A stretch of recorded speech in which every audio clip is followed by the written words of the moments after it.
हजारीबाग में कुरियर संस्थान ने नीट यूजी के प्रश्न पत्र के बक्से को भाड़े की ई रिक्शा से एसबीआई हजारीबाग भेज दिया था। वहीं एसओपी के तहत किसी लॉकर लगी सुरक्षित वाहन से प्रश्न पत्र को पहुंचाया जाना था। ईओयू की टीम ने इतने संवेदनशील प्रश्न पत्र को ई रिक्शा से भेजने वाली कुरियर वालों को भी फटकार भी लगाई थी। वहीं ईओयू की पूछताछ में हजारीबाग में ब्लू डार्ट कुरियर के कर्मचारियों ने बताया कि 3 मई 2024 को रांची से हजारीबाग प्रश्न पत्र के बक्से कुरियर नेटवर्क की किसी गाड़ी से आए थे। वहीं प्रश्न पत्र का बक्सा लाने वाली नेटवर्क कंपनी की गाड़ी को सिर्फ एक चालक लेकर हजारीबाग पहुंचा था।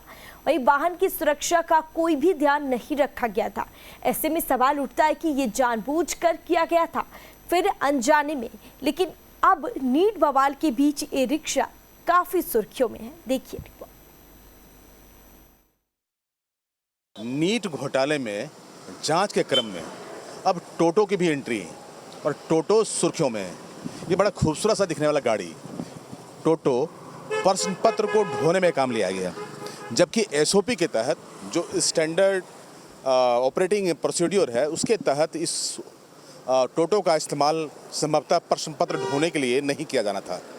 इसके जगह पर कोई बख्तरबंद गाड़ी जो कि कंप्लीट सुरक्षा के बीच में प्रश्न पत्र को गंतव्य तक यानी कि सेंटर तक पहुंचाने में काम आता।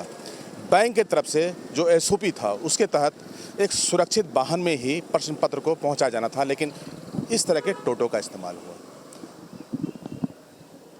टोटो का इस्तेमाल सिर्फ एक जगह नहीं बल्कि ब्लू डार्ट कंपनी के अनुसंधान में भी टोटो कंपनी द्वारा उस स्पेशल वाहन जो कि प्रश्न पत्र को रांची से हजारीबाग ले गई थी, वहां से भी उस वाहन से इसी टोटो से फिर प्रश्न पत्र को बैंक तक ले जाया गया था। ऐसी खबरें अखबारों में भी आई। सवाल ये उठता है कि जब एक एसओपी बना हुआ था, स्टैंडर्ड ऑपरेटिंग प्रोसीड्यूर बना हुआ था, तो आखिर इस टोटो का इस्तेमाल क्यों, जबकि लाखों बच्चों का भविष्य उस प्रश्न पत्र में थे और प्रश्न पत्र लीक की पूरी संभावनाएं होती हैं, इसलिए उसको सुरक्षा प्रदान की जाती है ताकि किसी भी तरह का कोई चूक ना हो। तो क्या जो सॉल्वर गैंग थे, जो इस स्कैम से जुड़े लोग थे, जानबूझकर इस तरह के टोटो का इस्तेमाल किया सिर्फ ध्यान भटकाने के लिए? चूँकि अगर विशेष वाहन का इस्तेमाल होता या विशेष वाहन से प्रश्न पत्र को गंतव्य तक पहुंचाया जाता और कंप्लीट लीक प्रूफ अगर पूरे प्रोसीड्यूर होते तो संभवतः शायद इस तरह के स्कैम को जो सॉल्वर गैंग है अंजाम नहीं दे पाता।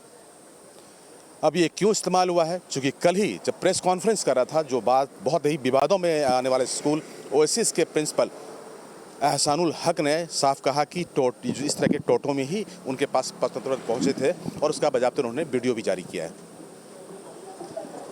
अब किस तरह से पूरे चीज़ों को अंजाम दिया गया, इसका अंदाज़ा आप लगा सकते हैं।